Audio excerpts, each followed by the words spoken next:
Money exchange ব্যবসায়ীকে গুলি করে ২২ লাখ টাকা ছিনতাইয়ের ঘটনা ঘটেছে।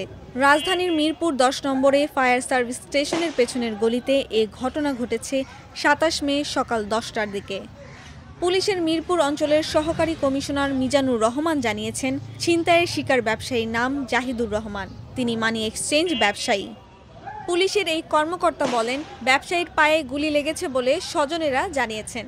ঘটনার পর তাকে শহীদ সোহরাওয়ার্দী মেডিকেল কলেজ হাসপাতালে নিয়েছেন স্বজনরা। চিকিৎসকরা বলছেন, তার শরীর থেকে গুলি বেরিয়ে গেছে, তিনি বিপদমুক্ত। ঘটনার ভিডিও ফুটেজ সামাজিক যোগাযোগ মাধ্যমে ছড়িয়ে পড়লে দেখা যায়, ব্যবসায়ী জাহিদুর ফায়ার সার্ভিসের গলি দিয়ে মূল সড়কে আসার সঙ্গে সঙ্গে একটি মোটরসাইকেলে আসা ছিনতাইকারীরা তার ব্যাগ ছিনিয়ে নেন। এ সময় ব্যবসায়ীকে লক্ষ্য করে গুলিও ছোড়েন ছিনতাইকারীরা। জড়িত ব্যক্তিদের আইনের আওতায় আনতে পুলিশের একাধিক টিম কাজ করছে বলে জানায় পুলিশ।